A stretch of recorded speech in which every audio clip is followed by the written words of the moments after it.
Good evening, New Orleans, and welcome to Inside New Orleans Sports. I'm your host, Eric Asher. Over the next hour, we are going to talk a lot about the turmoil out on Airline Drive with the New Orleans Saints. We'll also talk a little bit about what's going on with the football team itself.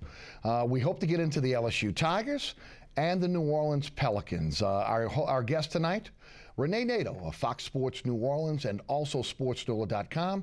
Brett Martel will join us shortly from the Associated Press.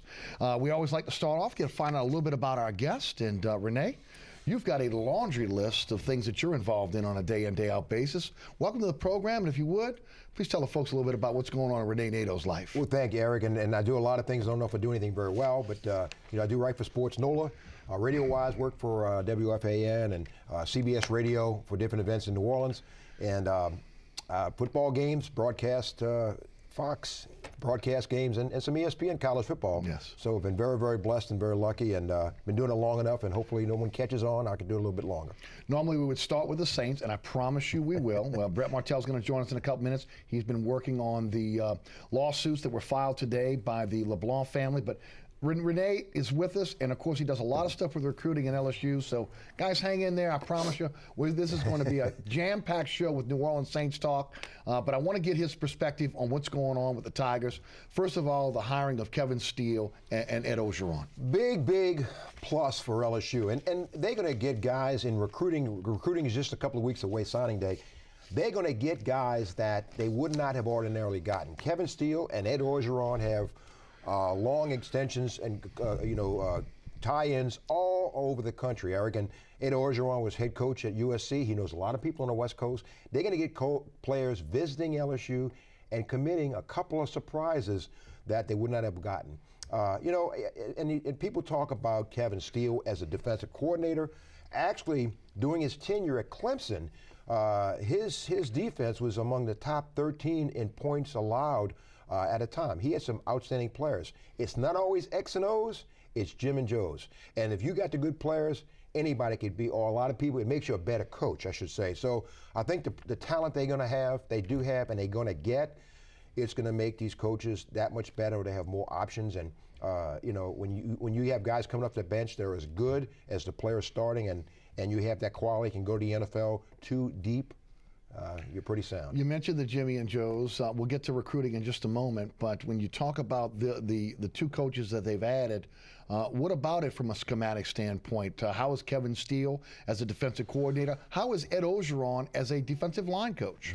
As a defensive line coach, Ed Orgeron is outstanding. He's coached in the NFL. You remember he coached with the New Orleans Saints.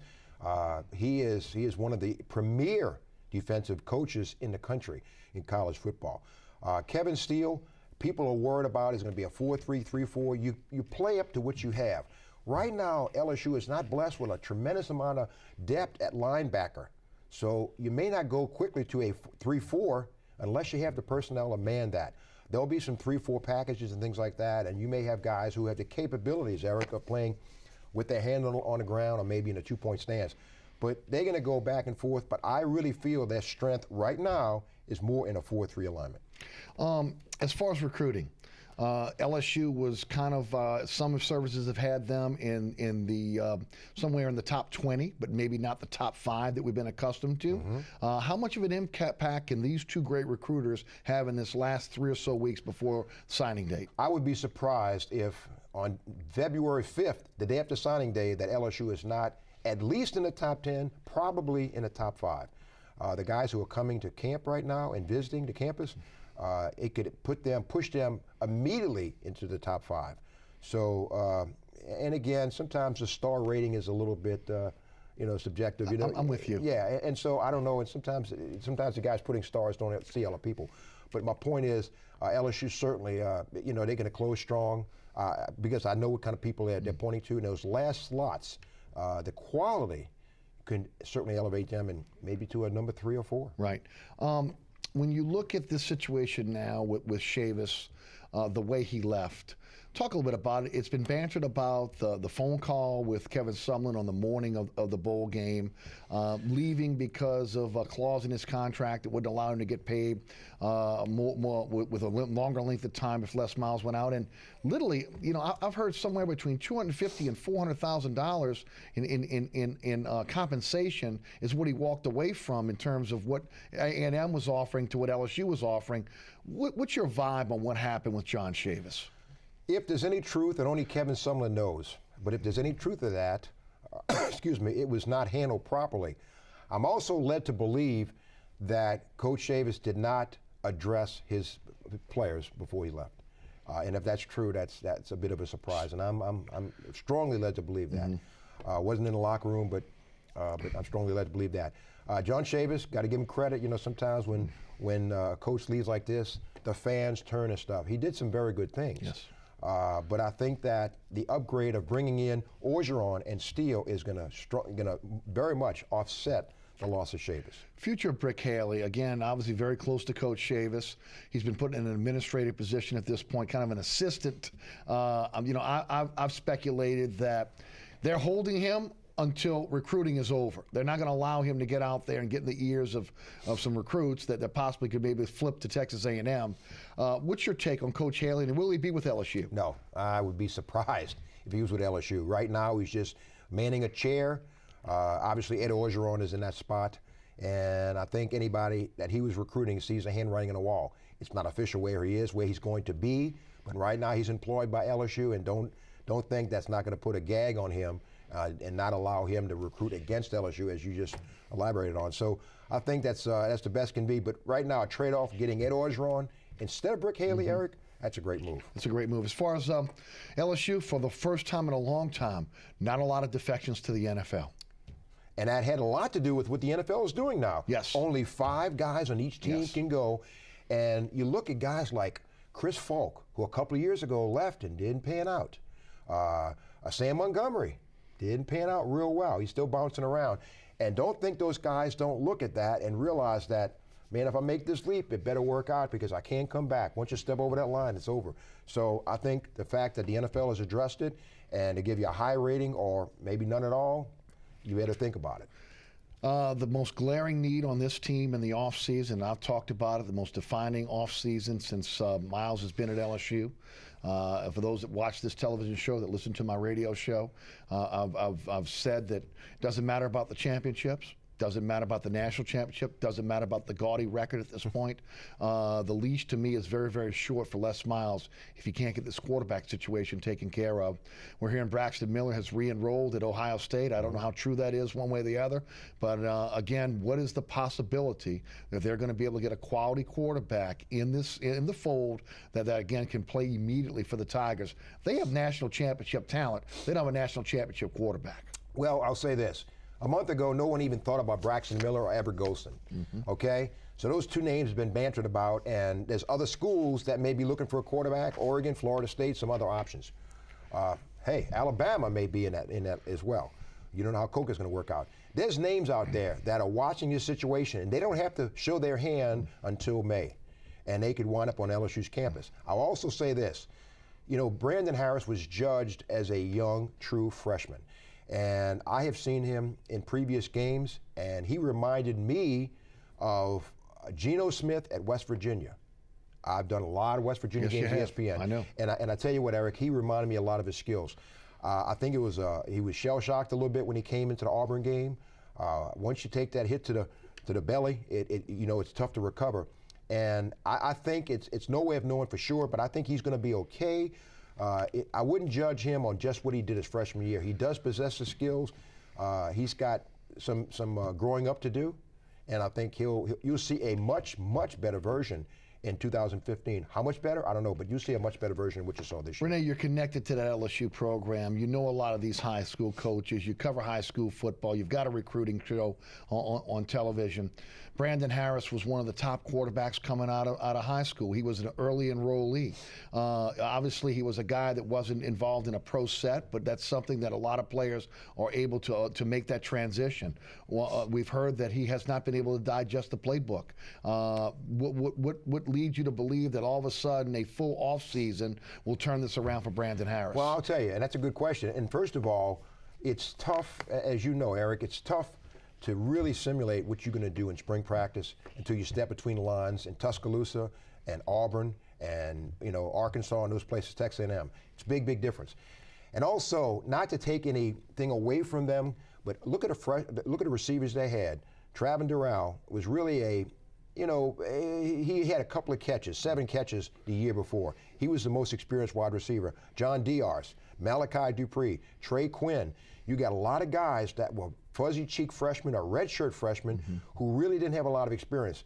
And sometimes those receivers play a major role in helping their quarterback, adjusting routes, doing things a little bit differently. I'm not saying they're to blame for this, but I think the receiving core, because of his inexperience, certainly played a role in his development along like that. And to what degree, I don't know, but I know that receiving core will be a year older, a year more experienced, and I think that'll also make a difference in whoever the quarterback's going to be. So in your mind, if there's not a huge splash in recruiting, if there's not a quarterback from the junior college ranks that transfers to LSU, you think they could be okay with Brandon Harris? Oh, absolutely. And I tell you something else, too. Will make a big difference. The fact that Hawkins and Vidal Alexander came back. Oh, this offensive line with Posick, Vidal Alexander, Will Clapp, I got to think, is going to be the eventual center for 4 years. You're looking at maybe one of the best offensive lines, without doubt, one of the best offensive lines in the SEC next year. Let's transition to the Saints, and we'll do that by talking about Collins from LSU, who is projected to be a tackle, but some have him projected to be a guard. Some have him projected being there at 13 when the Saints pick. You've watched this kid at LSU. You watched him a little bit in high school. First of all, can he play the guard position, which is a true need for the Saints? And what do you think about the prospects of this kid ultimately maybe being a Saint? And could he move in and be a guy that can play immediately in the NFL? You know, LSU puts a lot of value on their guards, especially their left guard, not just the guards, the left guard, Eric. And he played left guard before he moved out to tackle, you remember. Not only is Lyle a talented guy, he's a good locker room character guy. And that's what Sean Payton puts a lot of premium. He puts a high premium on character people, good character people. You know, the Saints need so much. They need defensive help. They need a rush guy. They need a defensive tackle. They got to look at the safety in cornerback position. Hey, and the wide receiver position is maybe not dressed in the first round. It depends where they put the value. I think La'el Collins will certainly be someone who's high on their board. But I don't know if he'll be the guy they'll call. Is he a difference maker? Is he? Look, let's face it. For Drew Brees to be able to flourish in the last part of his career, he's going to need protection. Okay, you saw this year again the pressing, bad throws, running for his life constantly. That protection starts inside out with the Saints. Yes. They've got to have strong guard play, strong center play in order for Brees to be protected, and it's got to be on a premium now as he goes in the last few years of his career. Is Collins a guy that ultimately can make that transition from the NFL and be an impact player for a team like the Saints, which puts so much emphasis on the guard position? You know, the thing is, what's interesting, what you said is they do protect from the inside out. And La'el Collins went the whole 4 years at LSU. And that means a lot, too, because he had a lot of experience, 39-40 starts in the SEC. You look at example what Trey Turner did, starting for the Carolina Panthers. So, you know, LSU and the SEC turns out some great offensive linemen. If you have that experience, you have that on your resume, Eric, that means an awful lot. And again, mentioned Trey Turner was picked in the 3rd round and was a starter the whole year for Carolina. You know, Rene, I've talked about this a lot on my radio show. We've mentioned it briefly here on the television show.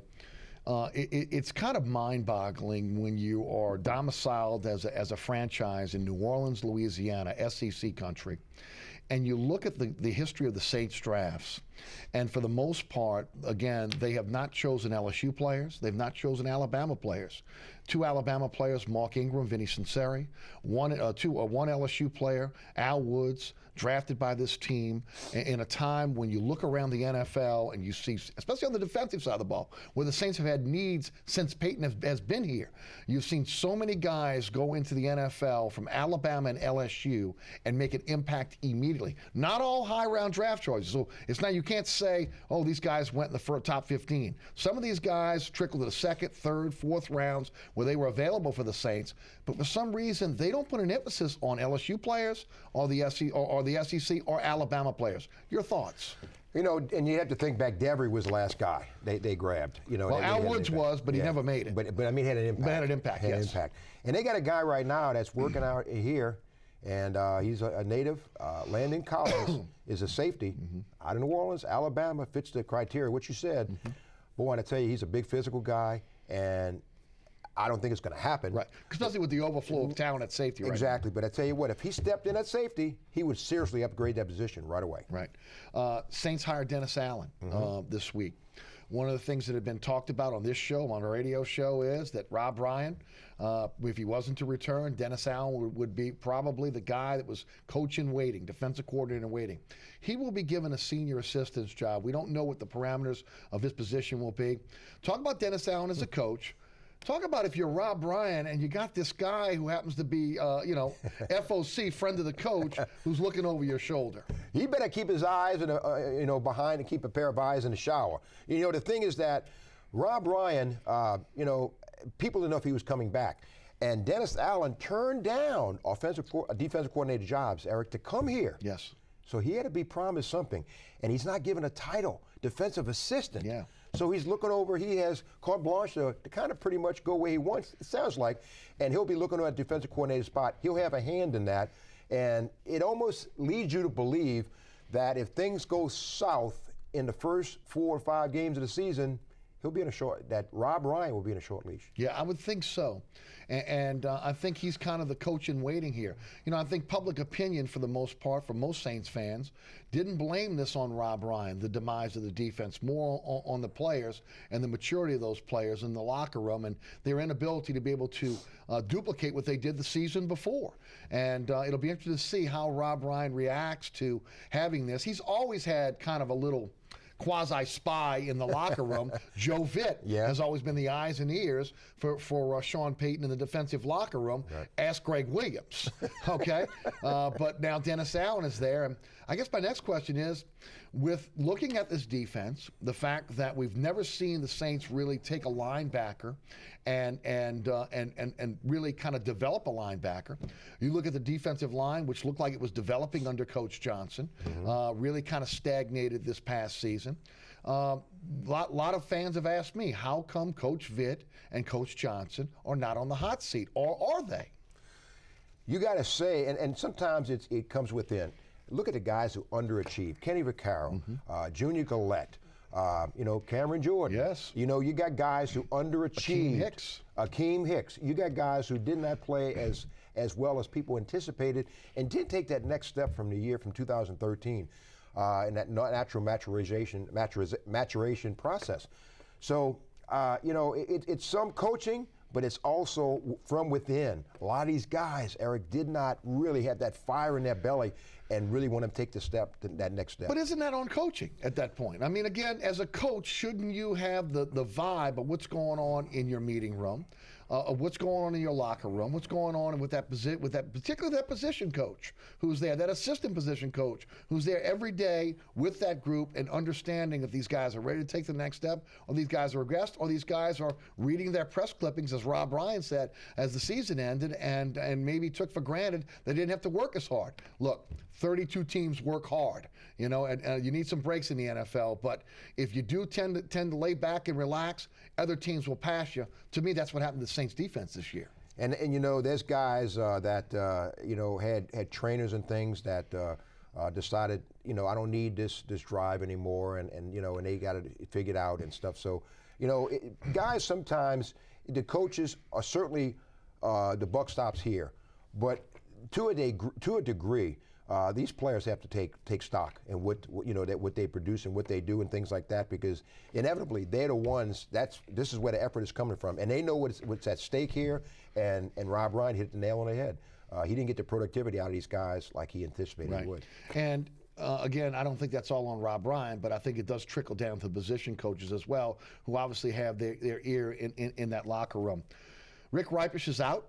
He's been with the club for a long, long time. He was summarily dismissed at the Senior Bowl in Mobile. Kind of unusual way that happened. He was there scouting for the Saints. Jeff Ireland is in. I will say this, Rene, I went back and I looked at Jeff Ireland's drafts with the Miami Dolphins, and where I can say, as I've done the research on the Saints drafts, an average of 2 players per year since '06 that have made an impact, with the exception of '06 and '13. You can look at Miami's drafts since Ireland was there.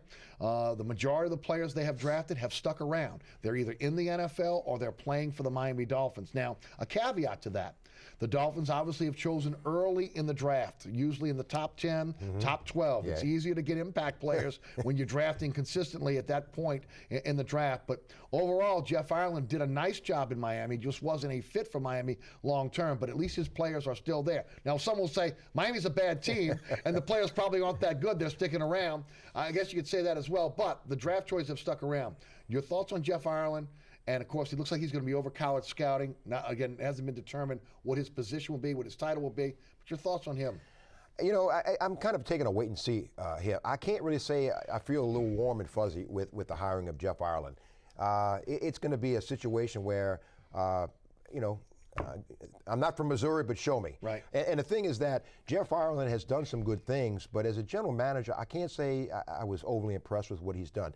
The Saints had to make a big splash in this area, and that's why he came in, and they really feel comfortable that he is the guy that's going to take them to the next level.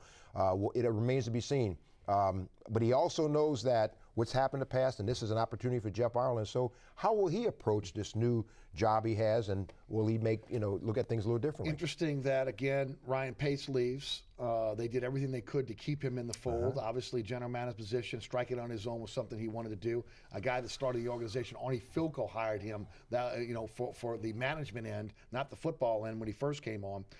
He takes Josh Lucas with him, who was the #1 scout for the Saints. Yes. 2 big losses for this team. And, I've speculated that's not the last loss you're going to see in the scouting department.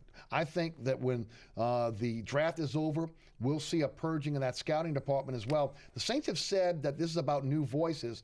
I think it's about a lack of trust now with Sean Payton in terms of what the information guys are giving him.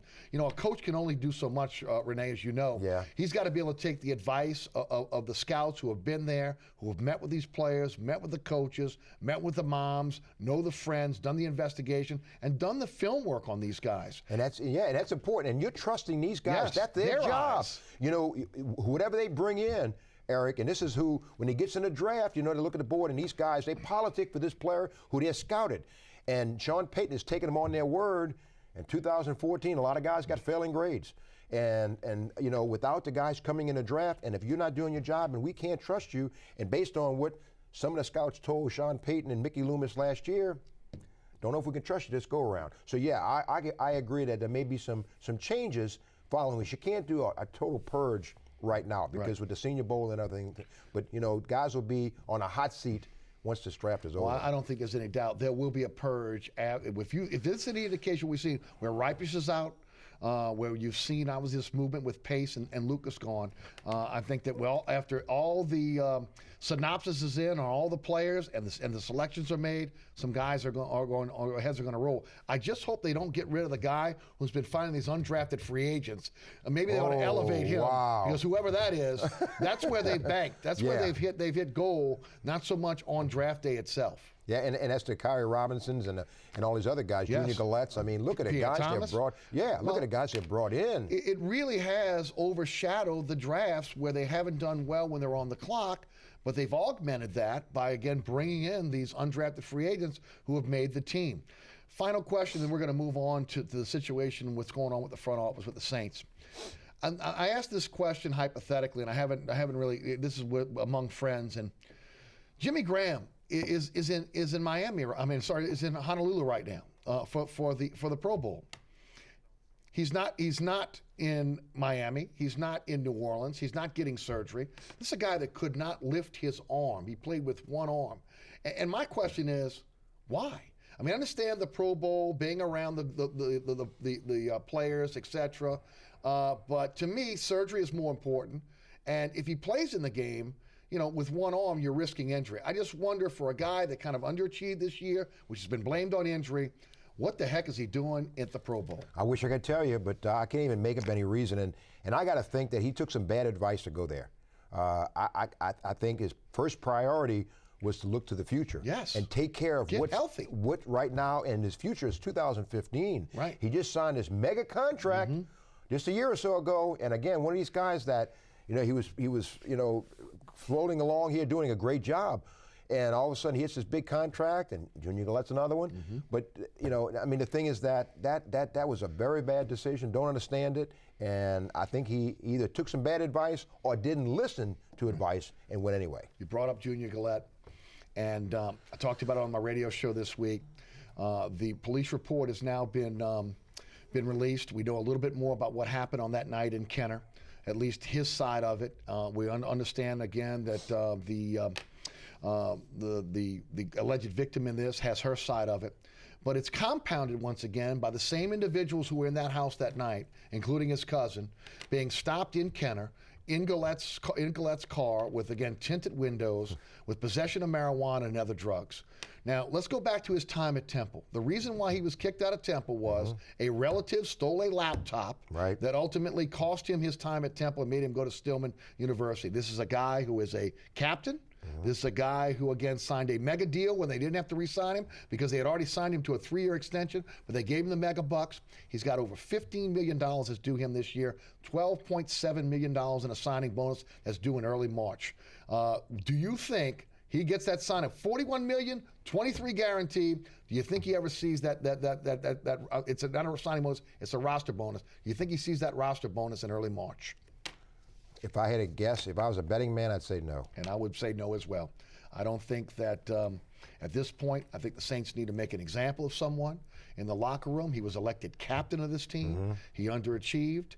And not only that, he's obviously got some serious off-the-field issues. And my guess is this is an out for them. They made a mistake. And ultimately, I think they want to send a message to the whole team. And I think what you said, Eric, it's not only him, it's what he represents. He's a captain. He got that big contract. And you held responsible when you put in that position. You can't be like everybody else. You got to be a step above. Yes, I agree.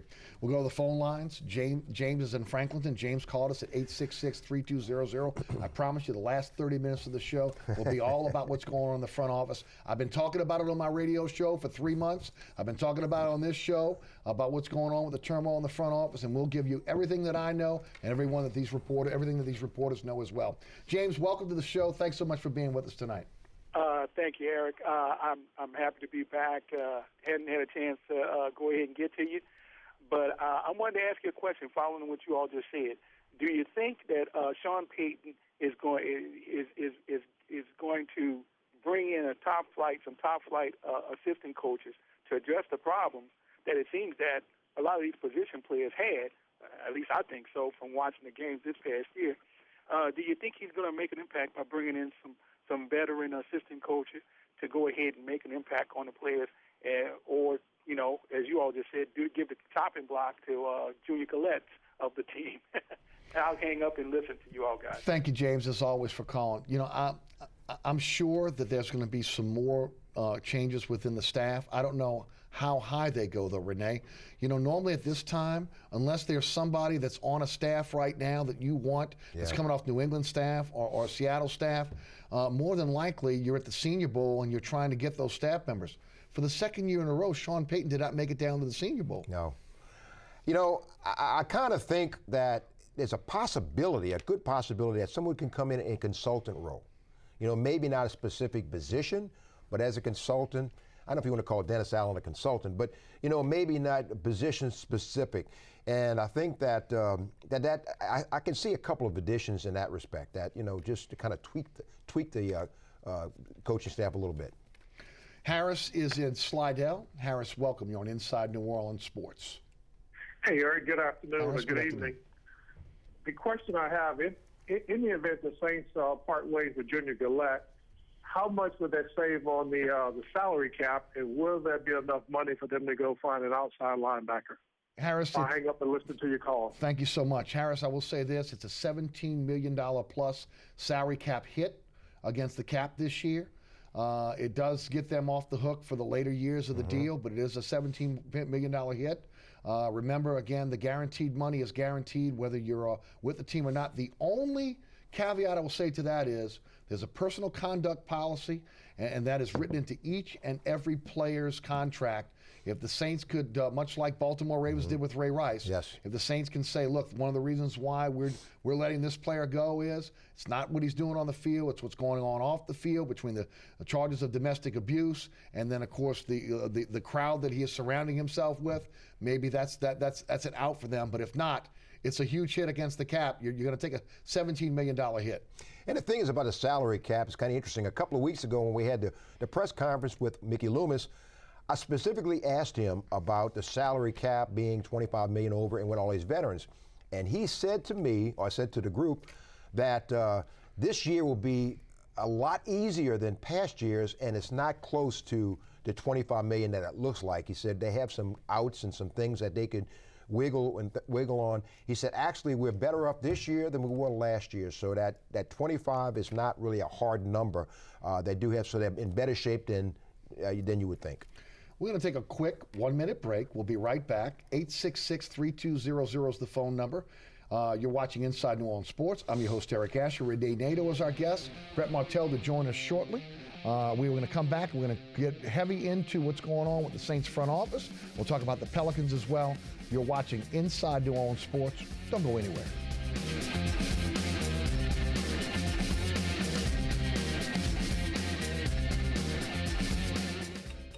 You're watching WLAE, New Orleans Public Television. Find us on Facebook and follow us on Twitter.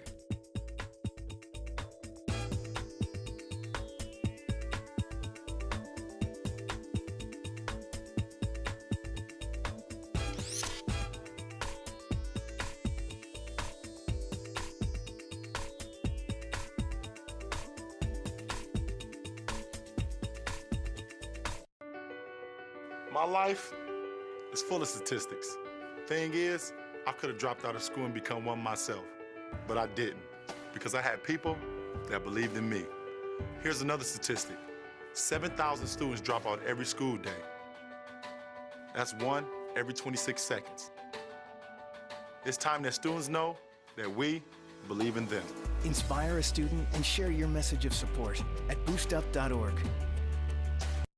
St. Jude Children's Research Hospital is literally saving kids' lives. It's a very special place, friendly place. To see the kids that they're helping on a daily basis was unbelievable. Families never receive a bill from St. Jude. Discoveries made at St. Jude are freely shared. The hardest cancer cases in the world go to St. Jude. We won't stop until no child dies from cancer. Join us. Join us in supporting Hoops for St. Jude. Visit stjude.org/hoops to find. My name's Reggie. Just recently, my wife and I took in her sister's children. Now, we already had 4, so I went from becoming a family man to a man with a bigger family.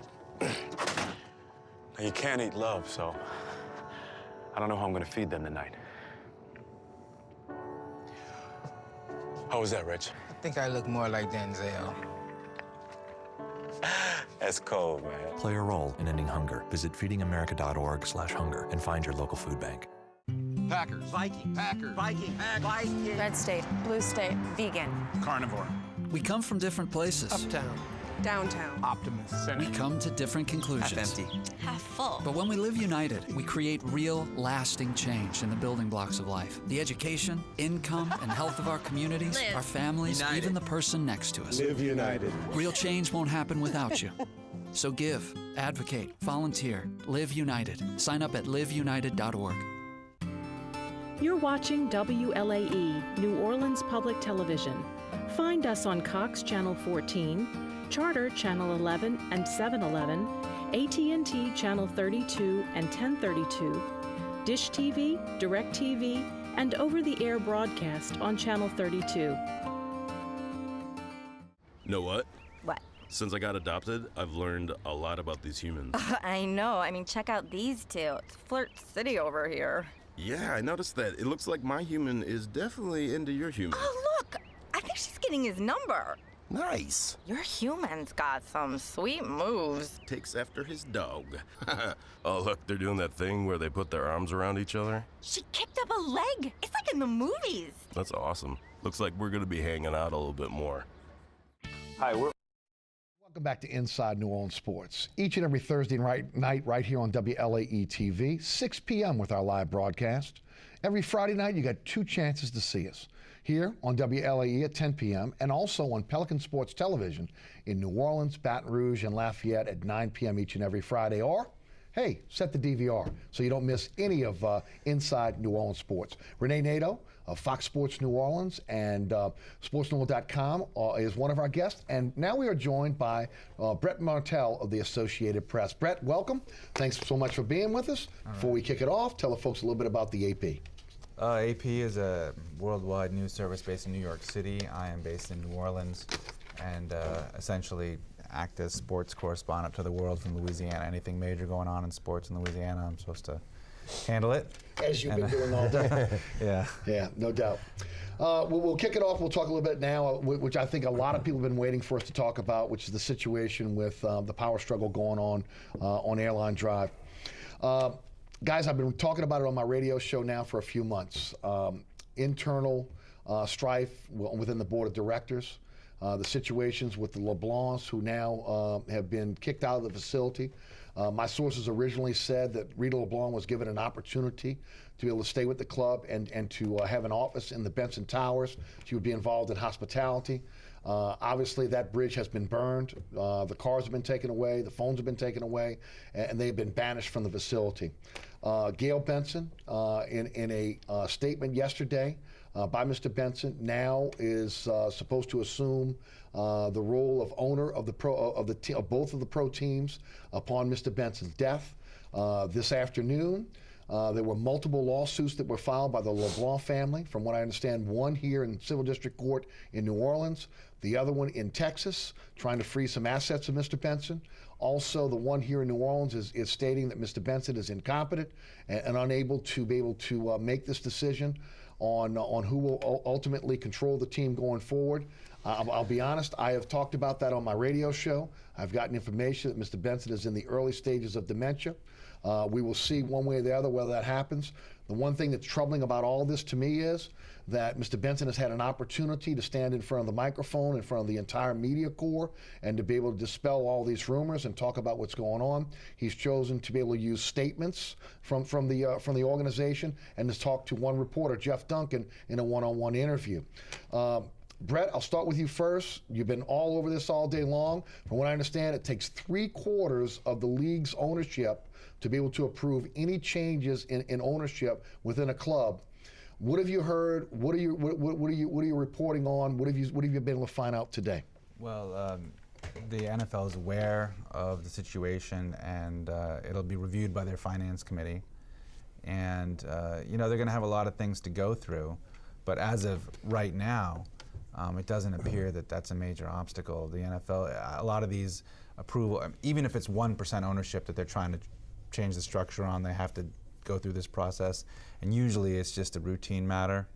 And right now, there's no expectation that it'll be anything else but that by them. But we'll see, as the lawsuits move forward, whether any of these allegations gain any kind of traction. And by allegations, I mean those made by Rene. By the LeBlanc family. Yeah, the LeBlanc family. Right. I believe it's going to be in Kern Reese's court here in New Orleans, the Civil District Court. From what I understand, from what has been able to read up on today, there at least will be a situation where possibly a doctor will have to come in, a geriatric doctor, to be able to look at his physical condition, and then there'll be a situation down the line here where they'll have to test his competency going forward.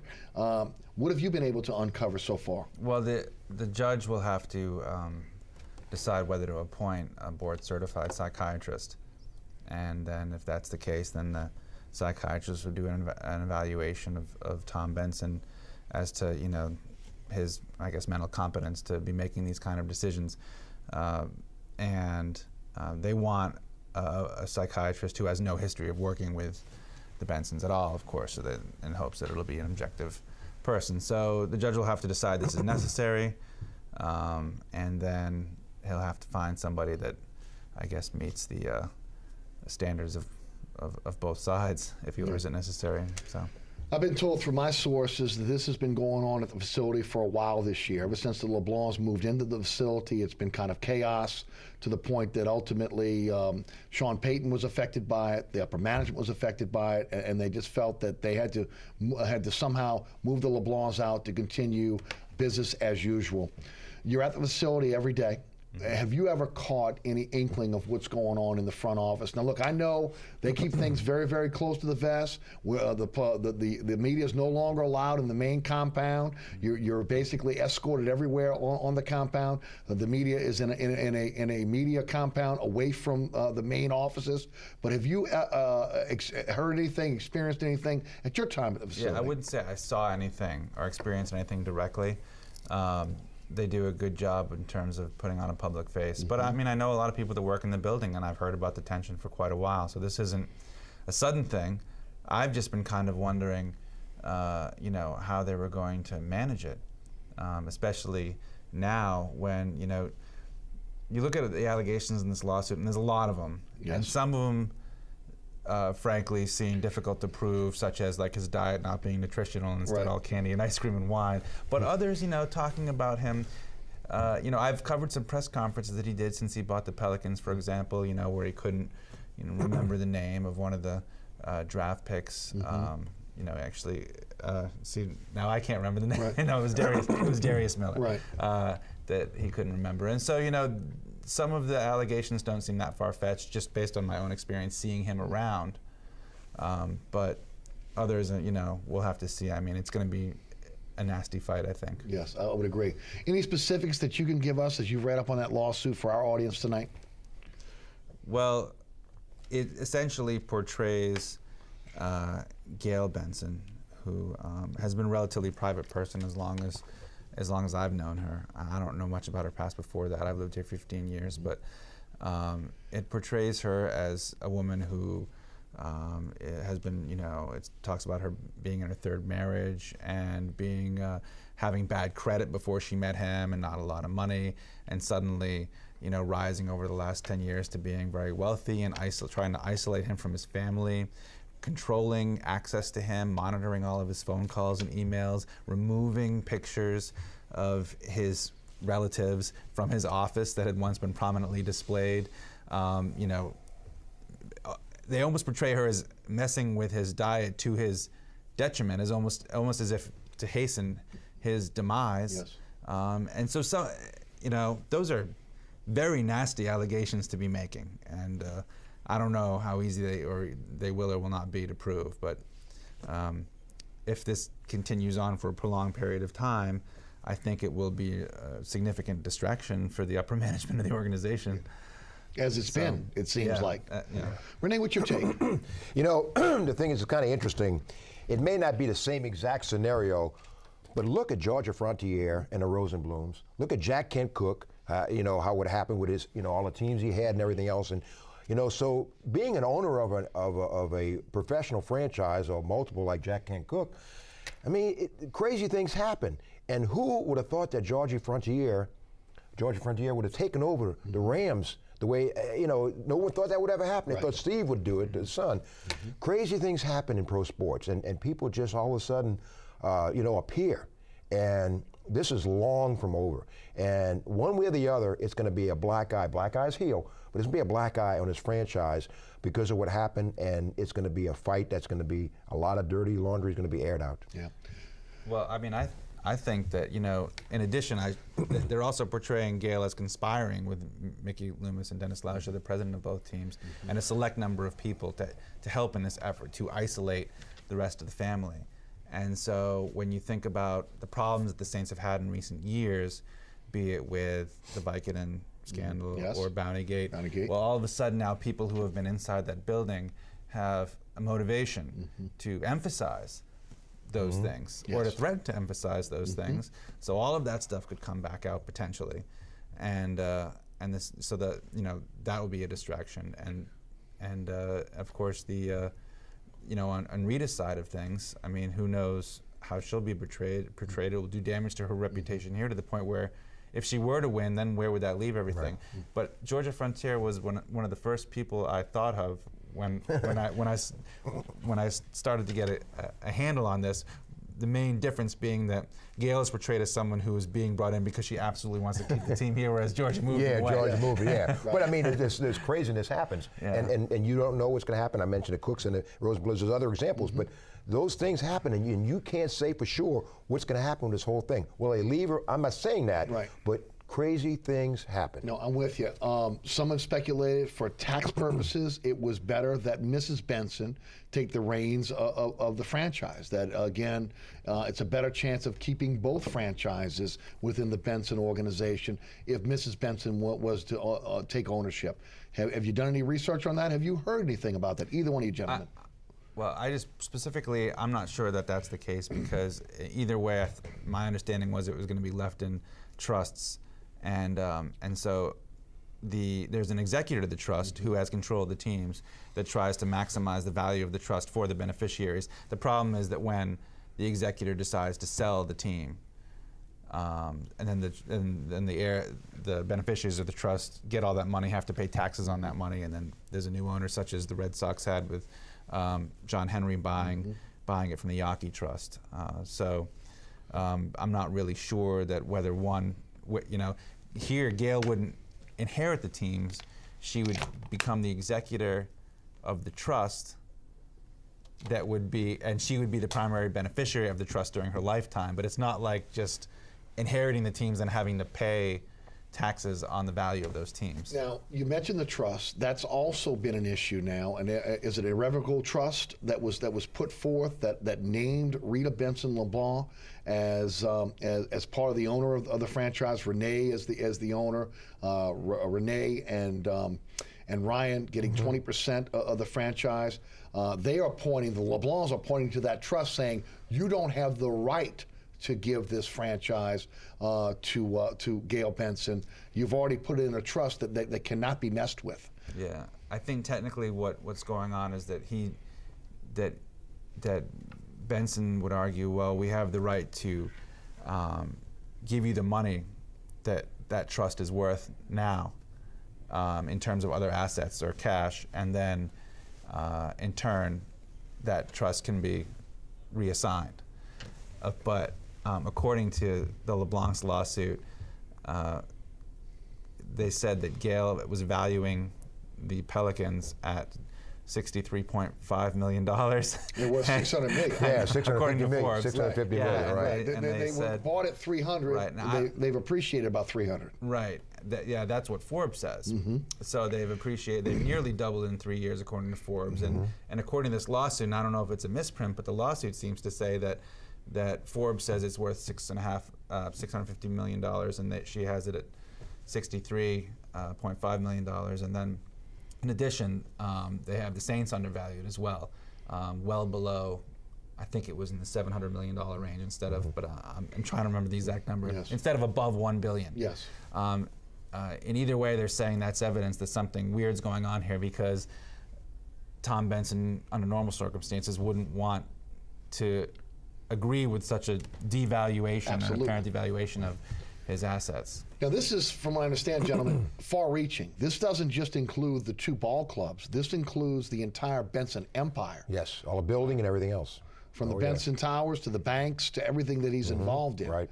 They have basically been banished and ostracized from all that. I do understand from my sources that there was a settlement that was broached between the LeBlancs and the Bensons, but that settlement was turned down by the LeBlancs. Any information that you guys may have on that? Well, I tell you, it's interesting about, I'm under the understanding, and Brett might know more about this too, but that they're not even welcome to games and anything, any entry to anything that he's in ownership of, and that's correct. That's pretty interesting. I mean, that's, the lawsuit cited an email that he had apparently sent them, and the lawsuit insinuates that they don't really believe that Tom Benson wrote this email, but it was sent from his account, or sent as a letter attachment signed by him or something like that, and it says that as of December 27th, that they were all banned from the facilities, banned from all of the properties in New Orleans, including the Benson Tower, and banned from games, which they stated in the lawsuit is absurd, because there's nothing stopping them from buying a ticket and going in the stadium and watching the game.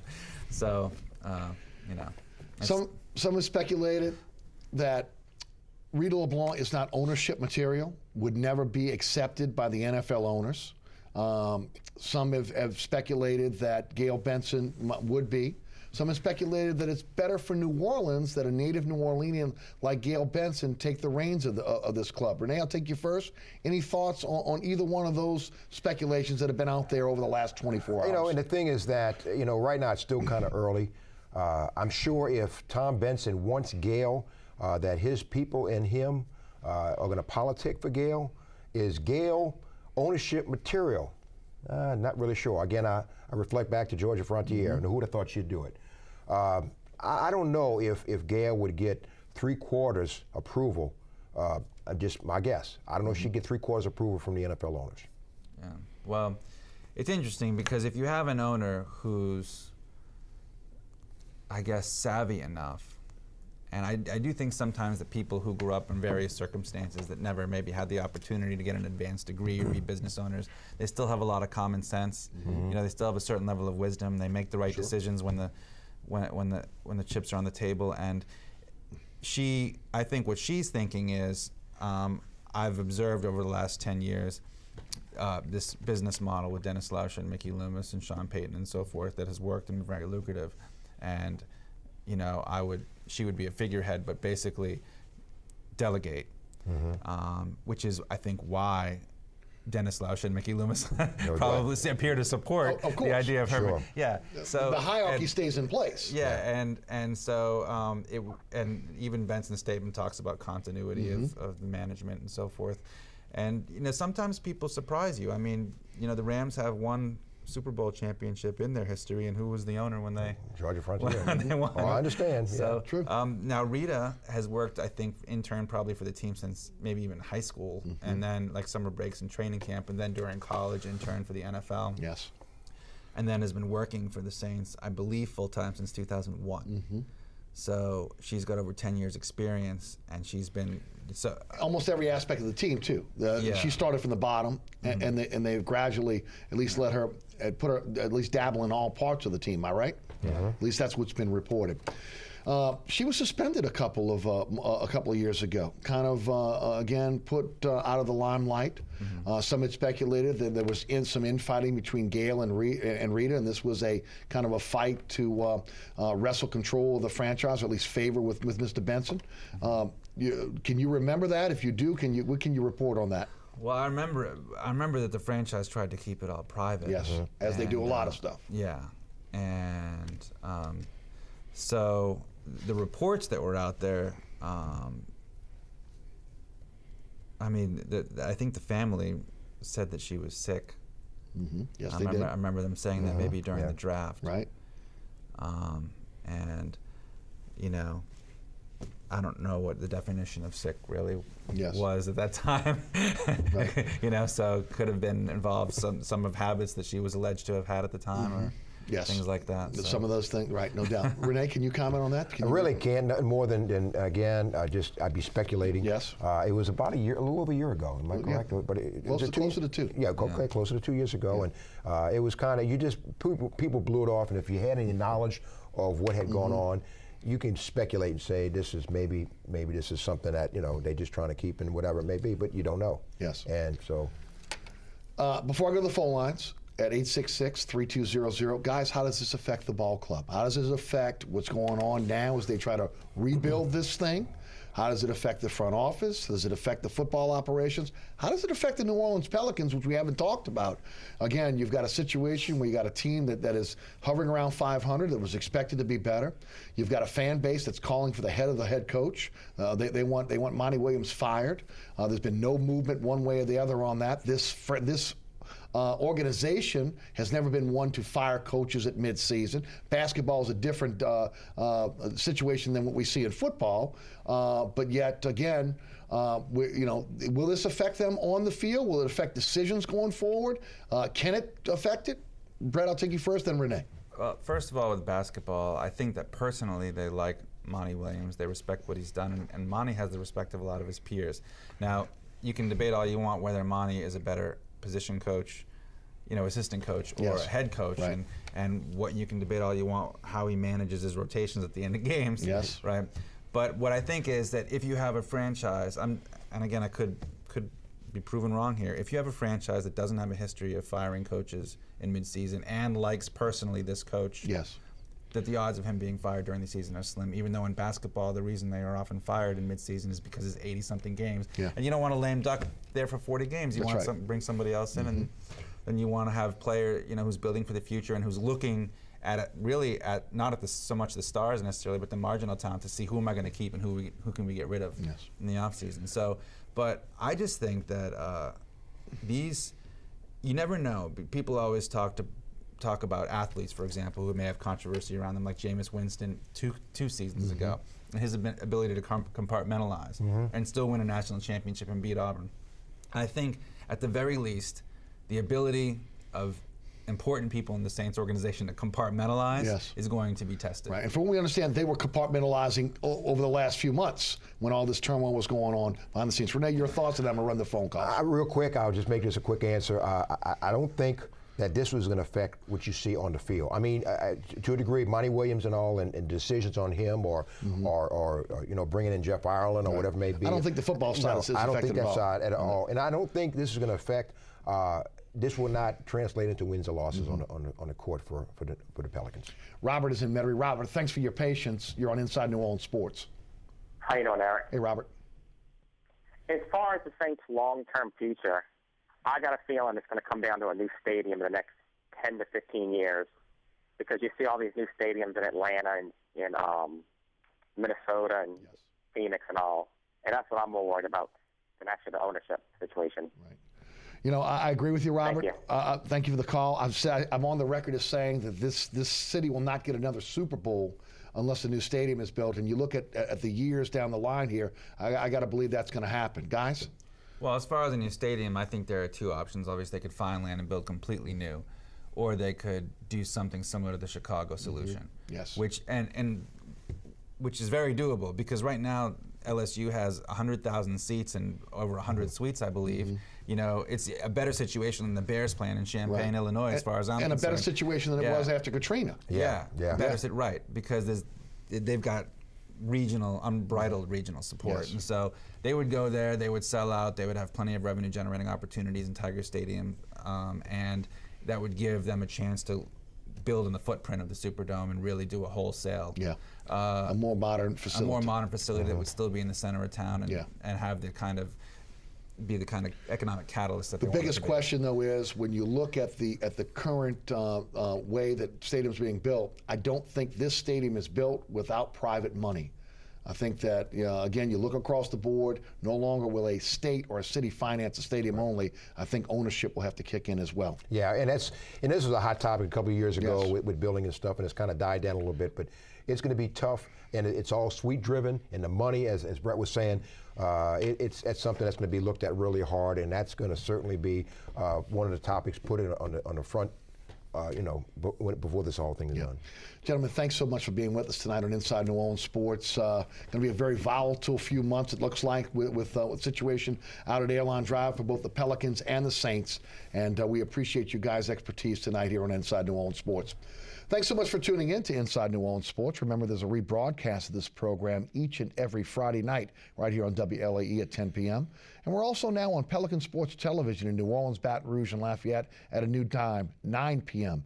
You can always catch me on the radio weekdays, 11 a.m. until 1 p.m. on 990 a.m. WGSO. You can download my podcast at ericasher.com, and you can always check out the previous episodes of Inside New Orleans Sports at ericasher.com as well. Special thanks to our guests, Brett Martel of the Associated Press, and Rene Nadeau of Fox Sports New Orleans and SportsNola.com, and also to the WLAE production staff, including Ron Yeager, Jim Dotson, Donovan Joseph, Kenny Juneau, and my director, William Hill. For my guest, Brett Martel and Rene Nadeau, I'm Eric Asher. Thanks so much for watching Inside New Orleans Sports. I'll see you on the radio tomorrow. I'll see you right back here next Thursday night for Inside New Orleans Sports. Thanks for watching.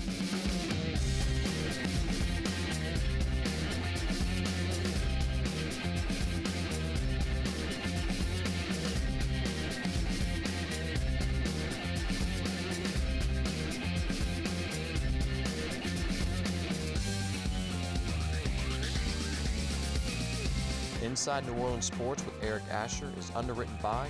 Located on Lake Pontchartrain, Brisbee's Lakefront Restaurant and Bar offers traditional West End favorites, a scenic view, oysters, and numerous tasty options. More information is available at 504-304-4125 or brisbeesrestaurant.com.